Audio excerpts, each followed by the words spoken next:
សួស្តីបងខ្ញុំចង់ដឹងអំពីអាហារូបករណ៍ទៅក្រៅប្រទេសតាមជាឡៃ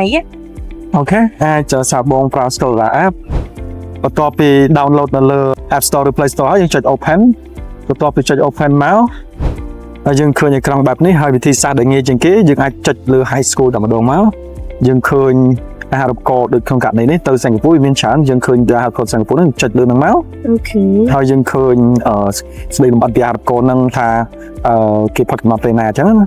ហើយមានអីផ្សេងទៀតវាតម្រូវការអីឯកសារដែលគេទាមទារហើយបើយើងចុចទៅនេះយើងអាច apply ជាមួយ Scholar បានទៅផ្ទាល់ឲ្យ Scholar ចំឲ្យបើចឹងនេះយើងអាចទៅកាន់ official website ចឹងអញ្ចឹងងាយស្រួលបងខ្ញុំចង់ដាក់អាហារូបករណ៍ឆ្នាក់បញ្ញត្តិទៅអាមេរិកមិនដែរ ចង់រៀនជំនាញដែរ Computer Science មានតើនេះអាចចូលកន្លែងអូខេយើងអាច search កន្លែង filter ហ្នឹងក៏បានតែវិទ្យាបាយដែលងាយជាងគេយើងអាចចុចកន្លែង filter ហ្នឹងមកអញ្ចឹងចូលទៅកន្លែង filter យើងជ្រើសរើសអូខេសញ្ជាតិរបស់យើងហើយបន្ទាប់មកយើងជ្រើសប្រទេសដែលយើងចង់ទៅ USA ហើយកន្លែងនេះយើងអាចមានកម្រិតច្រើនហើយយើងចង់ទៅបញ្ញត្តិយើងជ្រើសបញ្ញត្តិហើយបន្ទាប់មកកន្លែង major ហ្នឹងយើងអាច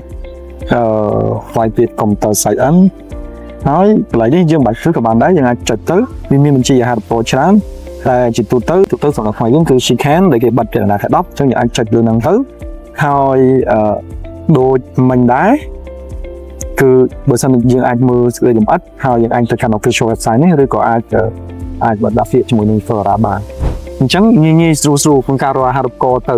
បរទេសដូចជាតាម Google ដែរ អូតែសម្រាប់ខ្ញុំសាកទៅ download app Scholar យកមក check មើលខ្លួនឯងដែរសិន អូខេអាចសាកល្បងបាន